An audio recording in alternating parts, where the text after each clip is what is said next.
नमस्कार दोस्तों, कबीर्स किचन में हम बनाने जा रहे हैं केक। केक तो हम बहुत बार बना चुके हैं, लेकिन ये केक स्पेशल है। इस फादर्स डे पे आप ये ज़रूर बनाइएगा। इसे कहते हैं पाउंड केक। पाउंड केक इसलिए कहा जाता है क्योंकि इसे पहली बार जब बनाया गया होगा तो उसमें हमने 3 मेन इंग्रेडिएंट्स जो होते हैं इसके, बटर, शुगर और मैदा, ये तीनों 1 पाउंड 1 पाउंड 1 पाउंड ऐसे 1:1:1 का रेशो रखा गया था। इसलिए इसे कहा जाता है पाउंड केक। बहुत इजी है, इसमें मेज़रमेंट भूल भी नहीं सकते हैं आप। बहुत आसान भी है बनाना, पहली बार बना रहे तो भी आप बना सकते हैं। तो चलिए स्टार्ट करते हैं। इसके लिए पहले प्री हीट कर लेते हैं माइक्रोवेव को। तो हमने इसे 180 डिग्री सेल्सियस पे 10 मिनट के लिए कन्वेक्शन मोड पे प्री हीट करने रखा है। अगर आप कढ़ाई में या फिर कुकर में बनाने जा रहे हैं तो उसकी बॉटम पे नमक फैला दीजिए, उसके ऊपर स्टैंड रखेंगे, इसके ऊपर हम बेकिंग टिन रखेंगे, लेकिन अभी नहीं रखना, अभी से प्री हीट करना। ढक कर आप तेज़ आंच में 5 मिनट के लिए गर्म कर लीजिए। अगर आपकी मोटी तली का बर्तन है तो आपको नमक बिछाने की भी ज़रूरत नहीं है। अब तैयारी करते हैं। इसके लिए हमने 1 कप पिसी हुई शक्कर ली है। पिसी हुई शक्कर ही ले, नहीं तो आपको बाद में मेहनत करनी पड़ सकती है, इसलिए पिसी शक्कर ले 1 कप। उसके बाद डालेंगे हम आधा कप बटर। तो ये बटर जो है मतलब बिना सॉल्ट वाला बटर ले। और अब आप कहेंगे कि 1:1:1 है, तो हमने 1 कप मैदा लिया, 1 कप शक्कर लिया है, तो 1 कप बटर क्यों नहीं डाले? 1 कप बटर इसलिए नहीं डाला है क्योंकि जो 1:1:1 है वो ग्राम के हिसाब से रेशो बना है। तो अगर मैं 1 कप शक्कर ली हूँ, मतलब 120 ग्राम मैंने शक्कर ली हूँ, लेकिन अगर मैं 1 कप बटर डाल देती तो वो हो जाता 240 ग्राम बटर, जो कि बहुत ज़्यादा है। तो इसलिए हमने इसे आधा कप लिया है, मतलब 120 ग्राम ही। तो 120 ग्राम शक्कर, 120 ग्राम बटर लेना है। और हाँ, ध्यान रखिएगा, जैसे मैंने बटर फ्रिज से निकाल के तुरंत इसमें डाल दी हो, देखिए मुझे कितनी मेहनत करनी पड़ी, बहुत ये हार्ड है अभी ठंडा होने की वजह से। तो आप ऐसा मत कीजिएगा, जब भी आपको बनाना हो 15 मिनट पहले फ्रिज से निकाल कर रख लीजिए ताकि रूम टेम्परेचर पे आ जाए। इसके बाद आप इसे यूज़ कीजिए।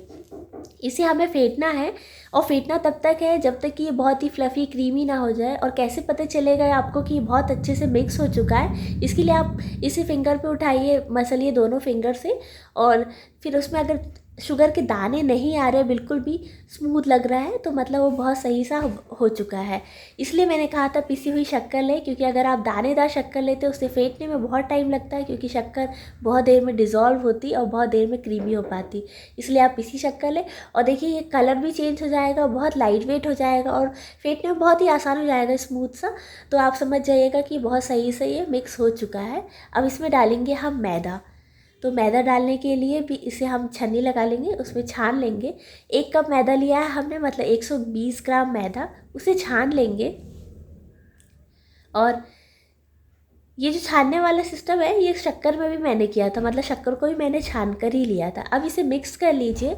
मिक्स करने में हम दूध का या फिर पानी का इस्तेमाल नहीं करेंगे, जैसा ये है उतने में ही हमें मिक्स करना है। अब इसमें हम डालेंगे 2 अंडे।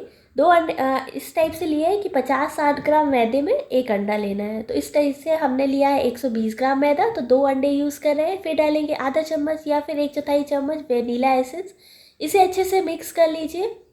इसमें अभी कोई भी दूध वगैरह या फिर पानी वगैरह नहीं डालना है। अच्छे से मिक्स कर लीजिए। अगर आप अंडा नहीं खाते हैं तो दही का इस्तेमाल करें। ताज़ा दही होना चाहिए, फ्रेश एकदम, खट्टा बिल्कुल भी नहीं होना चाहिए और फैटलेस होना चाहिए, मतलब बिना फैट वाला दही, क्योंकि हमने फैट के नाम पे बहुत सारा बटर यूज़ किया है। अगर हम फैट वाला दही लेते हैं तो बहुत सारा फैट हो जाएगा और केक अच्छा नहीं बनेगा। तो हमें लेना है फैटलेस दही। मार्केट में मिल जाता है तो बहुत अच्छी बात है, नहीं मिलता है तो आप जो मलाई निकाल कर दूध का जो दही बनाते हैं ना, जमाते हैं, उसे आप छान लीजिए, एक्स्ट्रा पानी निकाल दीजिए और ऊपर जो बचा हुआ पार्ट है वो यूज़ कीजिए। तो 1 अंडे पे 40 ग्राम दही, इस तरीके से हमें लेना है। अच्छे से इसे मिक्स कर लीजिए। अगर आप दही डाल रहे हैं तो बेकिंग सोडा, बेकिंग पाउडर दोनों ही डालना पड़ेगा। आधा चम्मच बेकिंग पाउडर डालेंगे, 1/4 चम्मच बेकिंग सोडा डालेंगे। अगर आप अंडे डाल रहे हैं तो आपको बेकिंग सोडा, बेकिंग पाउडर कुछ भी डालने की ज़रूरत नहीं है। अच्छे से मिक्स कर लीजिए। कंसिस्टेंसी ऐसे ही रहेगी, मतलब आपको लग रहा है ये काफ़ी गाढ़ा है, लेकिन पाउंड केक की कंसिस्टेंसी ऐसी ही रहती है।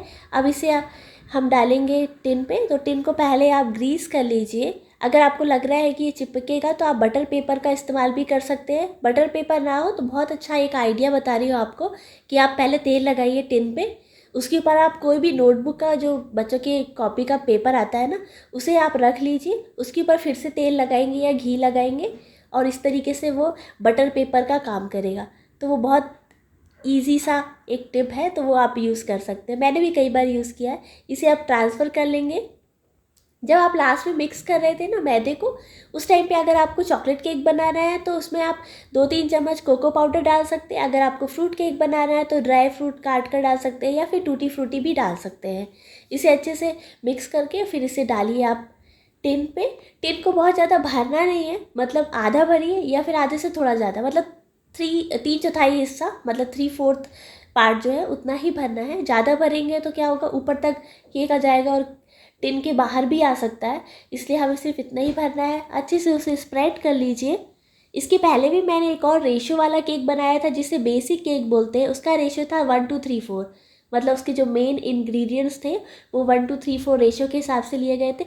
वो भी आप ज़रूर देखिएगा, बहुत सही है वो भी। उसकी लिंक मैं डिस्क्रिप्शन बॉक्स में दे दूँगी। इसे हमने बेक किया है कन्वेक्शन मोड पे 180 डिग्री सेल्सियस पे 40 मिनट के लिए। अगर आप इसे कढ़ाई या कुकर में बना रहे हैं तो लो फ्लेम पे बेक करिए 40 से 50 मिनट के लिए। फिर इसे रूम टेम्परेचर में आने देंगे। पकने के बाद फिर इसे हम पलट लेंगे। बहुत आसानी से निकल जाता है। ये बहुत बढ़िया केक बना है, ज़रूर बना के देखिएगा। इस फादर्स डे पे बहुत पसंद आने वाला है सभी को। और पसंद आता है तो लाइक और शेयर कीजिए, कमेंट करके ज़रूर बताइए आपको कैसा लगा। मिलते हैं अगली रेसिपी के साथ। Thank you, bye bye, take care, happy father's day.